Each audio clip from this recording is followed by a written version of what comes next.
Olha que coisa mais linda, mais cheia de graça. É ela, a menina que vem e que passa, um doce balanço a caminho do mar. Moça do corpo dourado. Olá pessoal, P4BLA Gustavo. O colega falou assim: pô, Gustavo, eu não tô entendendo ainda, rapaz. Esse negócio de DMR é muito complicado. E antigamente a gente tinha os nossos transceptores analógicos, valvulados, que a gente conhecia bem, os circuitos eletrônicos. Esse papo aqui não vai ser sobre o delta antigão aí, nem o transceptor Collins, valvulado, transceptor Collins, não. A gente vai estar falando aí sobre o DMR. Mas vou mostrar aí, para matar a saudade, o meu receptorzinho, o meu BC312N, que eu comprei no Ferro Velho, lá da Avenida Brasil do Exército, e recuperei. O circuito dele vinha numa placa de alumínio no interior dele, da Segunda Guerra. Muito legal isso aqui, bons tempos, hein? Eu fui o PY1, Washington Brasil Catam, no Rio de Janeiro, aí na década de 70. Tá? E guardo boas lembranças. Bem, o problema que a indústria principalmente enfrentou com a questão analógica foi que eles tinham informação para passar de A para B, mas tinha interferências no meio, né? O meio real é um meio cheio de interferências, né? Isso aí causava uma série de problemas. Então, nesse vídeo a gente vai estar batendo um papo aí sobre o DMR, tá? Para tirar algumas dúvidas aí do pessoal. Então eu peço que você se inscreva no canal P4BLA no YouTube, não esqueça de marcar o like e divulgar o canal para os colegas radioamadores que estão chegando agora. Esse vídeo está destinado aí aos colegas que estão chegando agora, tanto no radioamadorismo como aqueles que têm intenção de entrar aí para o radioamadorismo, tá? Tem que deixar claro que assim, eu não ganho nada com isso, né? Não tá divulgando, nem está passando essas informações. Mas eu tenho comprado muitas coisas aí da AliExpress e não tem sido taxado. Tá? Por exemplo, isso aqui eu nem sei direito o que é, porque chegou agora, chegou hoje. Eu vou abrir junto com vocês aqui para a gente ver o que é. Agora tem uma opção escrito Choice. Na AliExpress eu tenho anotado aquela opção, porque diz a lenda, que eles pagam os impostos na origem. Então eu tenho selecionado essa opção Choice e não tenho sido taxado, tá? Então fica a dica aí para vocês. Outra coisa, a placa Raspberry Pi Zero 2W tá bem mais barata. Isso aqui é uma capinha. Olha só, rapaz, capinha de celular. Nem sabia que era capinha de celular. Tá aí uma capinha de celular. Isso aqui, o que será que é?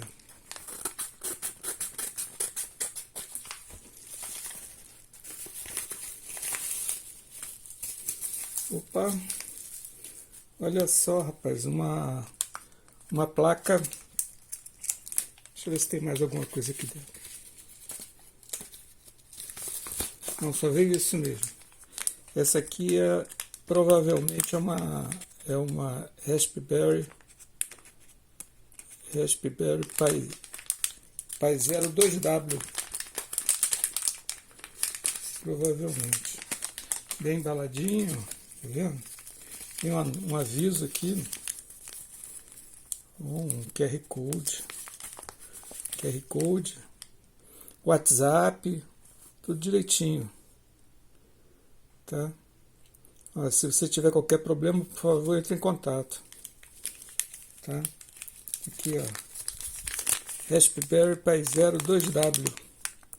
Tá? Foi menos de R$200, cento e poucos reais. Está mais barato que a Orange Pi Zero LTS. Tá? Então fica a dica aí.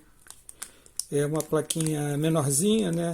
Que é a Orange Pi Zero LTS. E essa Raspberry Pi Zero 2W ela é bem conhecida, né?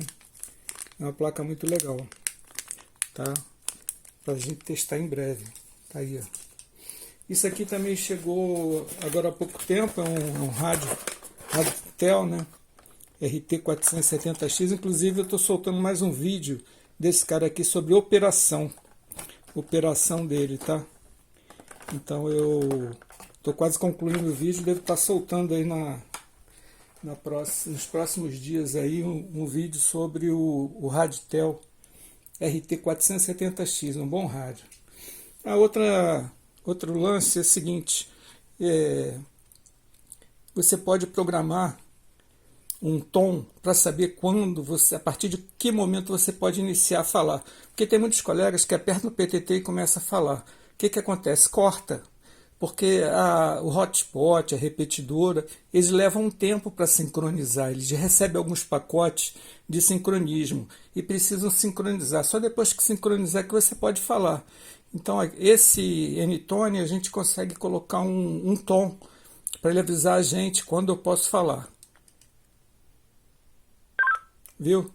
A partir desse momento eu posso fazer o ecoteste. Ecoteste 1, 2, 3, 4, ecoteste experiência 1, 2, 3, 4. Viu? A partir desse momento eu posso fazer o ecoteste. Ecoteste 1, 2, 3, 4, ecoteste experiência 1, 2, 3, 4. Então esse tom é interessante para você saber a partir de que momento você pode começar a falar, porque não adianta apertar o PTT e sair falando. Você pode cortar boa parte do início da sua transmissão, porque não deu tempo da repetidora do hotspot se sincronizar. Aqui no N-Tone não. Quer dizer, quando a gente aperta, ó, a partir desse apito aqui eu posso começar a falar, porque eu sei que já está tudo sincronizado entre o rádio e o hotspot, ok? Então é uma dica interessante. A partir desse apito aqui eu posso começar a falar, porque eu sei que já está tudo sincronizado entre o rádio e o hotspot, ok? Tá bom? Fica a dica aí para vocês. Vamos voltar lá para o vídeo. Então, o que vem a ser o ETSI, né? O ETSI é o Instituto Europeu de Padronização de Telecomunicações. Diz eles lá que são sem fins lucrativos. E eles são responsáveis pela criação de diversos padrões, tudo que você imaginar em termos de telecomunicações, tá? 5G, 4G, 3G, tudo que você imaginar passa pelo ETSI. Tá? Inclusive o padrão DMR. O padrão DMR ele foi a primeira vez ratificado em 2005 e em 2018 ele foi finalizado. O nível que nos atende é o Tier 2, é o nível 2. Tem 3 níveis, nível 1, nível 2 e nível 3. O nível 2 é esse protocolo, isso aí é um resumo, tá? O TSI TR 102398 de 2018 é uma revisão final, um resumo. Quem tiver interesse aí, acessa aí, está fácil, é disponível para todos. Tá? Então o objetivo do DMR foi criar, atender a indústria e o comércio, que precisava de um padrão de comunicação de qualidade e baixo custo. Tá? O que acontecia é que não existiam rádios aí analógicos que atendessem à necessidade da indústria e do comércio. E os rádios que tinham de qualidade eram rádios de rádio amador caríssimos, Iaeso, Icon, Kenwood, Motorola, rádios que são muito caros. A própria Motorola foi um dos incentivadores aí da criação do padrão DMR, né? Que seria um padrão aí digital de baixo custo e open source, ou seja, de qualquer pessoa poderia montar um rádio e vender, diferente aí dos produtos excelentes aí da Iaeso e da Icon, que são proprietários e você não consegue reduzir custo, né? O preço é elevado, quem mantém o preço é o fabricante. Nesse caso aí não. Então foi criado o protocolo DMR. O protocolo DMR, eu não vou entrar muito em detalhes, mas é um protocolo aí que se baseia bastante aí no TCP/IP, né, que é o protocolo lá desde a década de 50, 40, é um protocolo antigo, está usado na Segunda Guerra Mundial, mas que está hoje na nossa internet aí, funcionando até hoje. E o DMR não tem absolutamente nada a ver com DMR, tá? É um protocolo, é uma inteligência que faz com que a informação passando de A para B, ela passe sem erros. Tá? É um protocolo que utiliza uma técnica de correção, que é a FEC. É uma técnica desenvolvida para identificar e corrigir determinada quantidade de erros em dados transmitidos, garantindo a qualidade dos dados transferidos. Tá? Então, o protocolo ele serve para garantir a qualidade da comunicação. Você pode fazer uma comunicação DMR ponto a ponto, tá? Ou utilizar uma repetidora, sem internet, sem nada. E vai funcionar muito bem e o protocolo vai estar atuando, quer dizer, vai estar corrigindo erros e vai estar aumentando o alcance. O alcance do protocolo DMR é bem superior aí ao alcance de um rádio analógico convencional. Tá? As empresas, indústria e fabricantes deram ok ao DMR, ao padrão DMR. Tá? Passou a ser o principal padrão aí, utilizado inclusive pela própria Motorola. Tá? Ele utiliza aí uma metodologia de TDMA. Tá? E isso permitiu também que vários fabricantes chineses produzissem os rádios DMR de baixíssimo custo. Tá? Jamais você compraria um rádio por R$200, R$300 há 15, 20 anos atrás. Eram caríssimos os rádios. E os digitais disponíveis também muito caros e poucas fábricas aí produzindo. Tá? Então, DMR significa rádio móvel digital, é um padrão aberto, como eu disse, internacional, definido para rádios bidirecionais de baixo custo. O padrão DMR permite implementar equipamentos de diversos fabricantes na mesma rede, para todas as funções definidas pelo padrão ETSI. Tá? O DMR já está na indústria, no comércio aí já há tempo, e já tem mais de 15 milhões de usuários utilizando esse recurso. Tá? Ele tem o dobro da capacidade de canais, utilizando apenas 12,5 MHz. Ele compatibilidade com o espectro de sistemas analógicos, e tem o FEC, que é o Forward Error Correction, correção de erros. A vida útil da bateria aumenta 40% em função do TDMA. Facilidade de programação dos rádios, tá? Performance de áudio e alcance bem superior ao analógico, e uma variedade de fabricantes de baixo custo de produção dos rádios. Então está aí o protocolo DMR no meio, tá? E os rádios aí podendo utilizar repetidoras, podendo utilizar vários recursos, ou até mesmo ponto a ponto. Tá? O alcance dele é bem superior ao alcance do rádio analógico. Então esse negócio de dizer que DMR é tudo via internet é mentira. Tá? O DMR ele pode passar por uma repetidora digital sem estar conectado à internet, e pode se comunicar também ponto a ponto, um rádio com outro rádio, alcance bem maior que o alcance do rádio analógico. Inclusive já teve aí rodada SOTA ponto a ponto aí, utilizando o DMR. O problema do DMR é que é uma sopa de letrinhas, é uma grande confusão. O padrão ele foi criado para a indústria e para o comércio, ele não era conhecido pelo radioamador. Tá? Então o radioamador passou a precisar conhecer um pouco mais aí desse padrão. E aí vem um monte de nomes, né? Color Code. O que vinha a ser o Color Code? O Color Code atua no DMR como se fosse o subtom da repetidora analógica. Na programação do rádio DMR sempre se usa o Color Code igual a 1. Então no DMR do Brasil você sempre vai usar Color Code igual a 1. Não precisa se preocupar com isso. Tá? Slot é outro nome estranho aí para o radioamador. O que vem a ser isso, slot? Mas tem a ver com o TDMA. Tá? O slot usa multiplexação por divisão no tempo, que é o TDMA. E a possibilidade de, na mesma frequência, você ter duas conversações simultâneas. Não é que elas sejam simultâneas, elas acontecem em tempos diferentes. Tá? Mas existe um recurso, uma tecnologia para que isso seja possível. Através aí de buffers, através aí de ligar e desligar o transmissor diversas vezes e de forma muito rápida. Tá? Então a multiplexação por divisão do tempo permite que dois rádios em talk groups, em salas de conversação diferentes, falem na mesma frequência quase que ao mesmo tempo. Então você tem o slot 1 falando, o slot 2 está desligado. Quando o slot 2 está ligado, o slot 1 está desligado. E daí vai. Um liga, o outro desliga. Por isso que a bateria não dura bastante, porque o rádio ele não fica o tempo todo transmitindo, ele transmite em períodos curtos, tá? De 30 milissegundos, dentro de um quadro de 60 milissegundos. Por isso 40% aí da bateria ela é poupada. Tem uma outra visão aqui, ó. Imagina que você tem duas repetidoras analógicas, uma na frequência F1, outra na frequência F2. E você está usando a mesma antena, usando aí um duplexador. Tá? Então está aqui o rádio F1 na frequência F1, o rádio F2 na frequência F2. Você está gastando aí dois equipamentos e duas frequências. Usando o rádio digital, você pode ter essa mesma conversação utilizando um transceptor apenas. Em momentos diferentes. Você tem o slot 1 transmitindo, o slot 2 desligado, o slot 2 ligado, o slot 1 desligado, e daí vai. Isso aqui no tempo, tá, faz com que os dois rádios possam estar funcionando em TGs diferentes, né? São salas de conversação diferentes, ao mesmo tempo. Tá?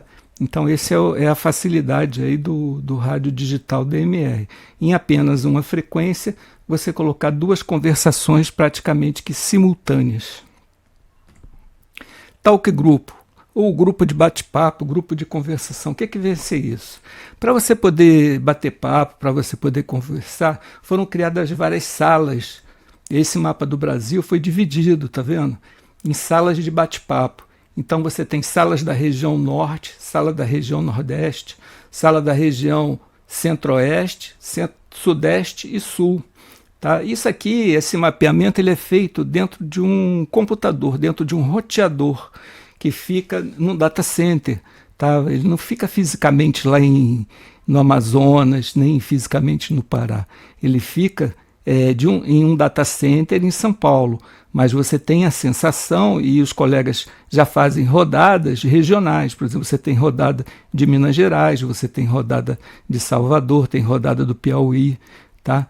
Então você tem rodadas aí no Brasil inteiro utilizando aí essa metodologia, essa diagramação de talk grupos no Brasil. E tem as repetidoras. Você tem bastante repetidoras espalhadas aí por todo o Brasil, tá? Essas repetidoras são infraestruturas onde tem um mantenedor, um radioamador, que instalou uma antena, instalou o repetidor no alto de um morro.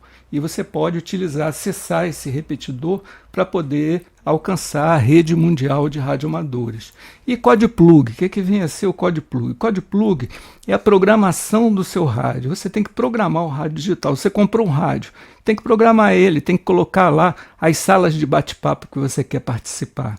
Tá? Então tem uma sequência de que você tem que fazer. Então você tem que selecionar primeiro as salas, depois para cada sala você vai preparar um canal. Esse canal tem que estar definida a potência do canal, o slot, se é 1 ou 2 do canal, isso está associado à sala de bate-papo. Tá? E depois você vai selecionar as zonas, por exemplo, zona do hotspot, zona da repetidora. Tá? Então essa programação dos canais do seu rádio é chamado de Code-Plug. Tá? Então tem uma sequência, como eu disse. Primeiro você cria a lista de contatos, depois você cria a lista de canais e depois você define as zonas. Não vou entrar em detalhe aqui porque tem muitos vídeos aí explicando como você programa seu rádio através de um Code-Plug. Isso é feito através de um programa do fabricante chamado CPS. Esse programa é fornecido pelo fabricante e através desse programa você consegue aí definir quais são as salas, os canais, as frequências de bate-papo que você quer programar. Brandmaster, o que vem a ser a Brandmaster? A Brandmaster é a rede mundial de radioamadorismo. Ela está espalhada no mundo todo em mais de 48 pontos. Essa rede Brandmaster ela é internacional, como eu disse. Tem no Brasil, tem na Espanha, tem na Europa, tem na África, tem na Rússia, tem no mundo todo. E ela é composta por servidores. Esses servidores são nuvens. Tá? Esses servidores Brandmaster são instalados em diversos 48 data centers espalhados pelo mundo. Esses equipamentos eles têm disponibilidade de 24 horas por dia.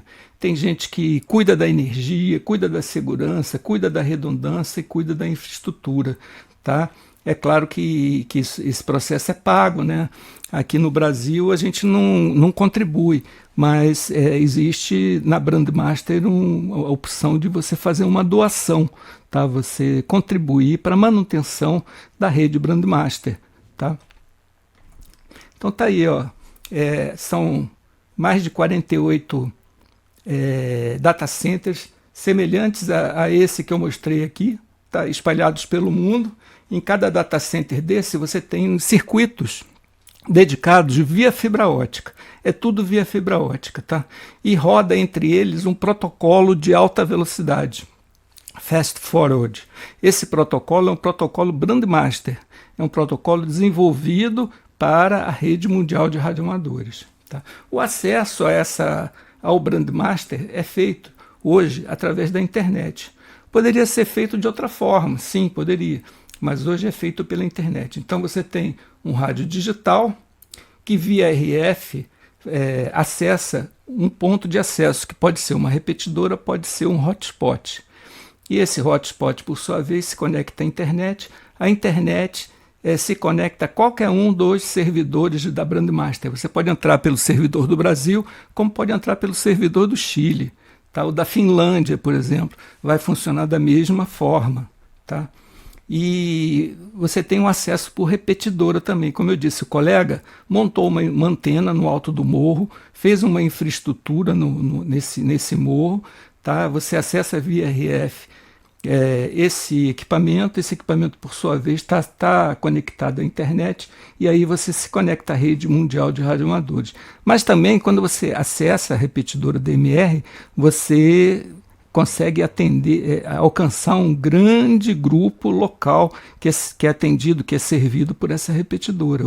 Tá?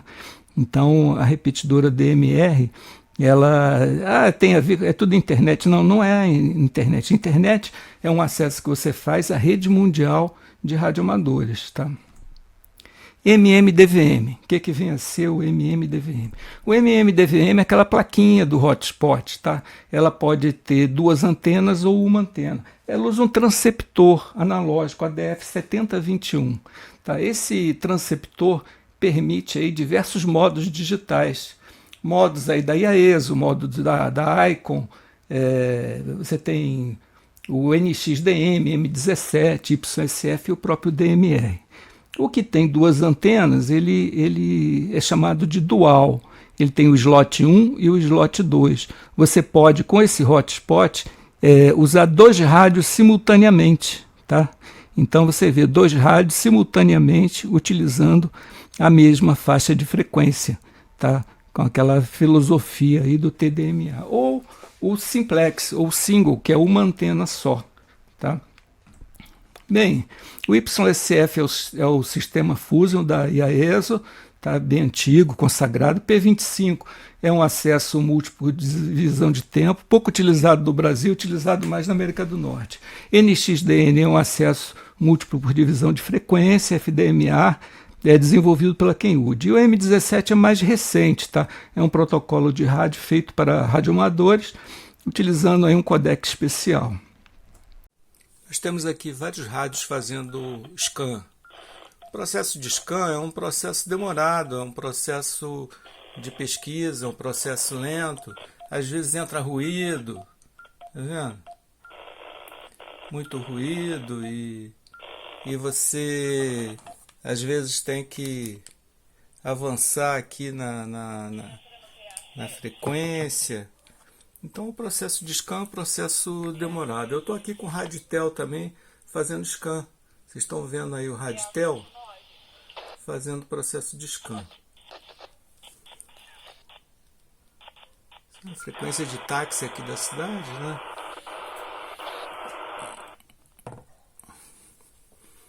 E é um processo lento. Você não vai pegar avião o tempo todo, você não vai escutar a gente falando o tempo todo. É um processo que você tem que ter paciência, é um processo que você tem que dar tempo ao tempo. O scanner é um processo lento. Tá? Então depende de paciência, depende de pesquisa, depende de você buscar informações na internet. Depende de você ter muita paciência. Eu vejo colegas aí, não estou escutando nada, eu faço scanner lá, não escuto nada, não ouço nada. Mas eu já estou há um bom tempo aqui com o Raditel RT470X, que é o foco, né, do vídeo, escaneando e não peguei nada.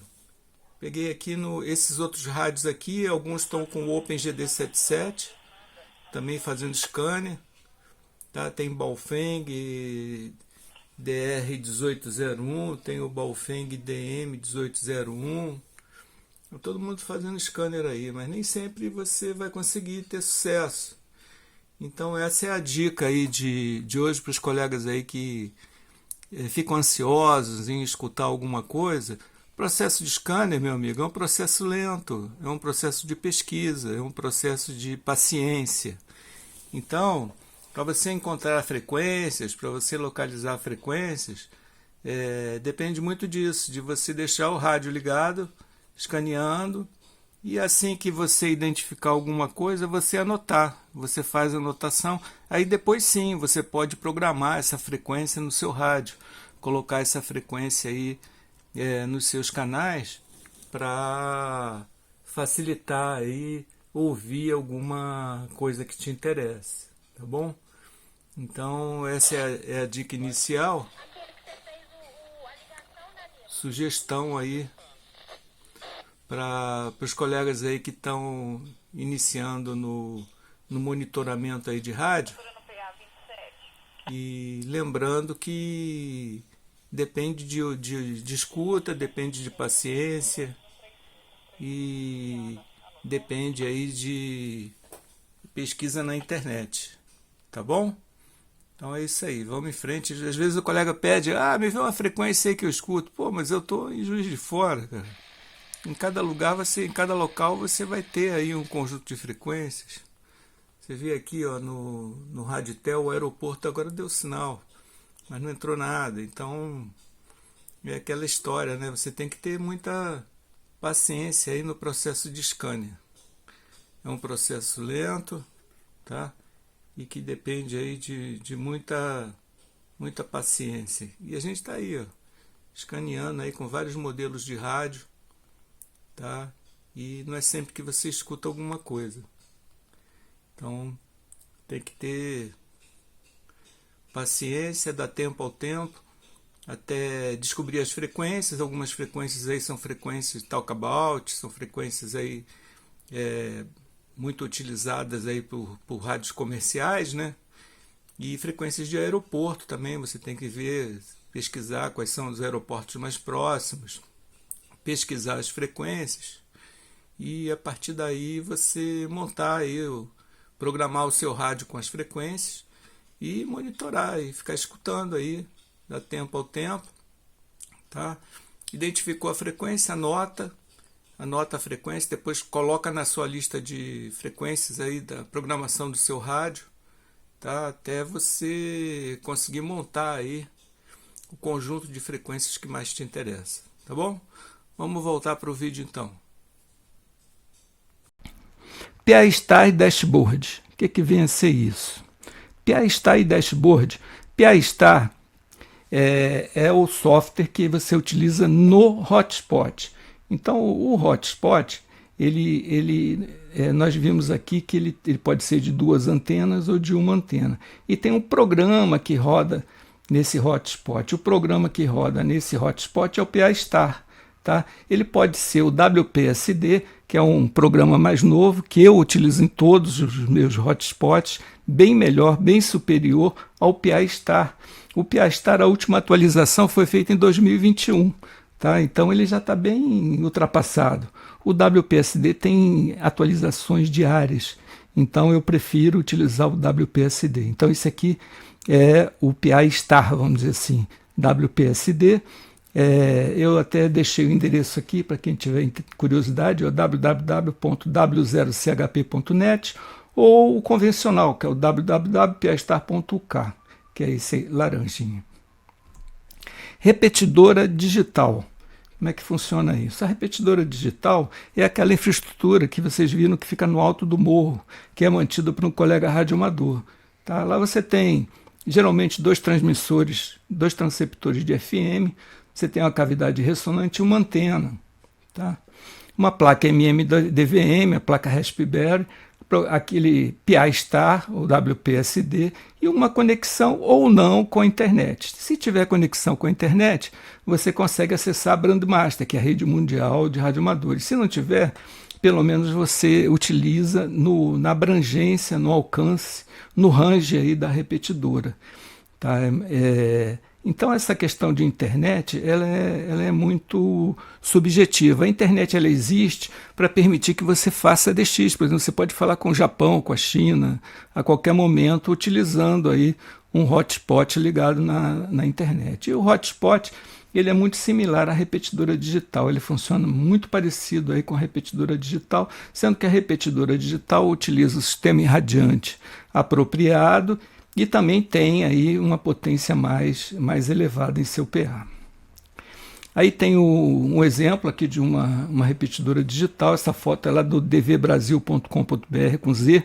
Inclusive recomendo que o pessoal acesse o site mais completo que nós temos aí no Brasil sobre rádio digital, rádio DMR. Tá?